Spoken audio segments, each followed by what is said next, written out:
Welcome to State of the Offense, your unbiased coverage of my home team's offense, the Arizona Cardinals. The Cardinals may possibly have more unknowns than any other team going into the 2023 season. Last year, the Cardinals finished 22nd in offense, 18th in passing, and 22nd in rushing, and 21st in scoring, and they earned a 4-13 record. In the skill positions, the Cardinals will bring back Kyler Murray, James Conner, and Marquise Brown as their top statistical contributors. In the draft, the Cardinals added Stanford wide receiver Michael Wilson in the third round. On the offensive line, the Cardinals will bring back four of their starters from last year. Arizona signed center Yalte Froholt away from Cleveland in free agency, and they drafted Paris Johnson with the 6th pick in the draft. Left tackle DJ Humphries returns for his 9th season in Arizona. DJ had knee and back injuries which sidelined him from Week 10. While on the field, Humphries graded at a 78, which was good enough for the 24th rated left tackle in the league. Humphries is signed through the 2025 season. The Cardinals will be able to get out of his contract if they need to in 2024. Paris Johnson is currently projected to play left guard for the Cardinals. I project Johnson to grade at a 77 as a guard as a rookie. Last year's starting left guard Elijah Wilkinson is still on the roster. He graded at a 70, which ranked him as the number 22 left guard in the league. Wilkinson is currently Johnson's backup. Wilkinson is also a free agent after the season.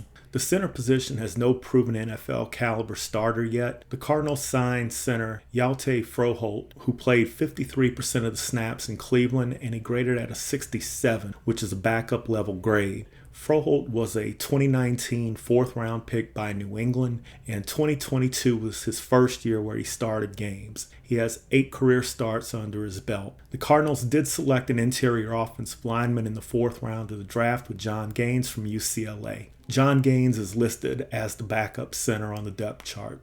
Froholt is on a team-friendly contract through 2024.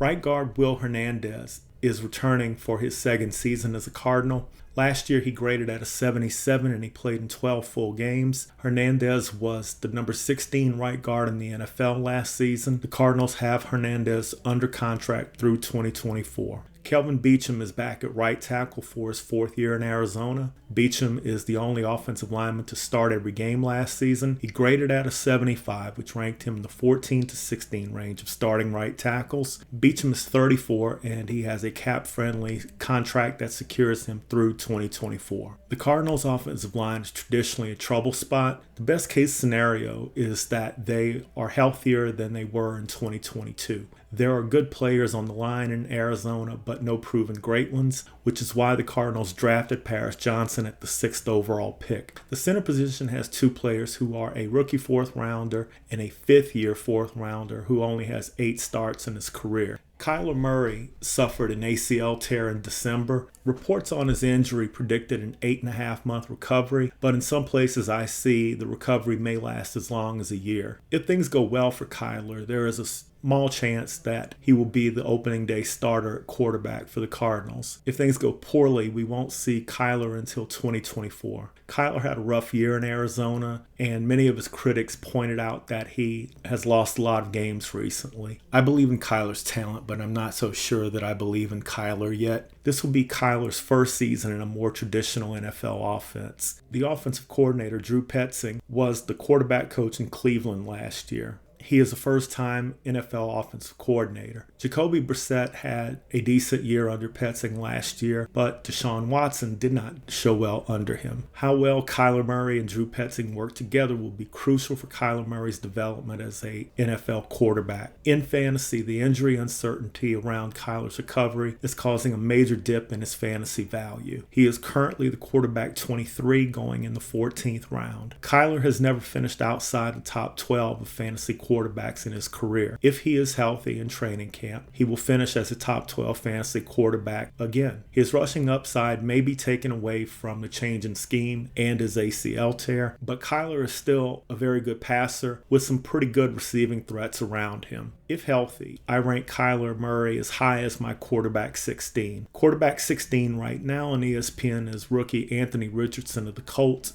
and he's going at the 124 spot in the 11th round.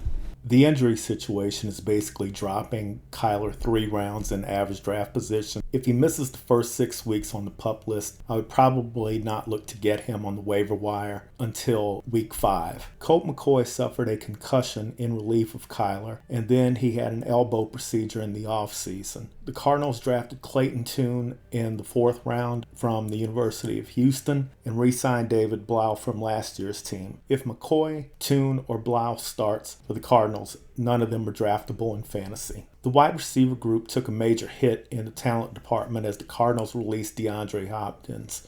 Winning organizations do not cut players as good as Hopkins. Even if they're overpaid, you should rework the contract.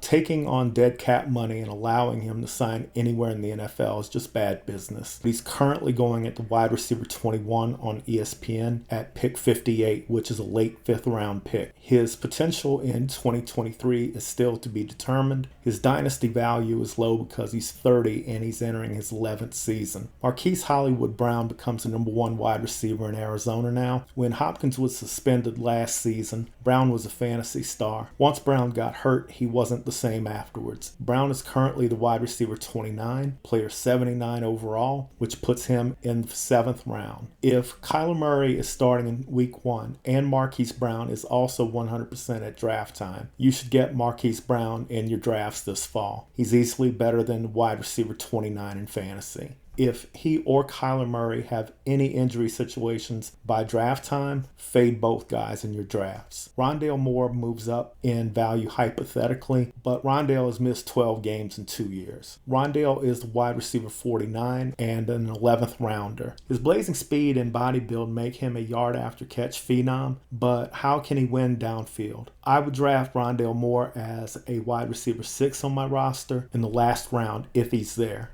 Michael Wilson, the 3rd round pick from Stanford, is a big receiver, but he's a 3rd round rookie. He certainly will not be able to replace DeAndre Hopkins. In dynasty drafts, Wilson's value is up a few slots because of Hopkins' release, but I would not use anything higher than a rookie 4th round pick on Michael Wilson. The tight end position has 2 intriguing players in a reliable veteran in Zach Ertz and a 2nd-year player in Trey McBride. Zach Ertz tore both his ACL and MCL in Week 10. J.K. Dobbins suffered a similar injury, and he did not come back healthy the next season. If Ertz is unable to contribute, 2022 2nd-round pick Trey McBride may be the big physical receiving option for the Cardinals with Hopkins gone. McBride did not garner the attention Ertz did, but a rookie tight end will never produce like a 10-year Pro Bowler. Ertz is currently the tight end 14 on ESPN, going in the 13th round. I think this is probably more reputation-based than realistic. If McBride is the starting tight end on week 1 and the 3 main wide receivers are Hollywood Brown, Rondale Moore, and Greg Dortch, McBride becomes a valuable receiving threat in short down and distance situations. McBride is currently undrafted, but if things aren't looking good for Ertz, monitor McBride in week 1 and pick him up from waivers if he looks good. In dynasty leagues, acquiring McBride is a very strong move for the future. James Conner, Keontae Ingram, and Corey Clement are all back from last year's team at running back. Conner is usually a respectable fantasy running back because he can catch passes and he's good around the goal line. Conner was the running back 10 in points per game and running back 21 in total points. Conner usually misses time. Last year he missed 4 games, but when he plays, he's a running back starter in fantasy. He's a reliable running back too. Conner is currently the running back 22 drafted at player 65, which places him in the 6th round. None of the Cardinals' backups are worth handcuffing to James Conner. In Dynasty, if you need running back points, you can rely on Conner for now, but nothing long term. Drafting Conner in 2023 depends on how you build your teams. You can win with a guy like Conner, but you have to supplement your running back group with volume later in the draft. For where Conner is ranked at running back 22, I think it's a fair price, but there are a few guys from other teams who I do like more than James Conner this year. Cam Akers, Alvin Kamara, and Javonte Williams are all getting drafted after Conner. I would consider drafting some of them before Conner. The fantasy outlook for the Cardinals is all dependent upon the recoveries of Kyler Murray, Hollywood Brown, and Zach Ertz from their issues that they had last season. Many people are devaluing Cardinals players because of these uncertainties. Besides these 3 players, James Conner is probably the surest thing of any Cardinals player. Trey McBride and Rondale Moore may be good breakout candidates. Injuries are the biggest luck factor involved in the fantasy game. The Cardinals have players who can score, but you have to be cautious with all the Cardinals players going into 2023. The Cardinals have a new coaching group and general manager in town. This season is somewhat of a feeling out process for the organization. Many NFL observers believe that Kyler won't play this year and that they're going to have the number 1 pick overall next year. This is highly unlikely if Kyler Murray plays more than half the season. The Cardinals are not as good as the 49ers and Seahawks now, obviously, but there is an opportunity to break away from the inept culture that existed in the Kingsbury era. Coaching, effort, and toughness mixed in with little luck can win you games in the NFL. When those things happen and you have a talented quarterback like Kyler Murray, you can win even more games. The upside for the Cardinals is probably 7-10 if they have Kyler Murray the whole season, but unfortunately the downside could be that they are one of the worst teams in the NFL. If you like today's coverage of the Arizona Cardinals offense, please hit the like button and subscribe to the channel.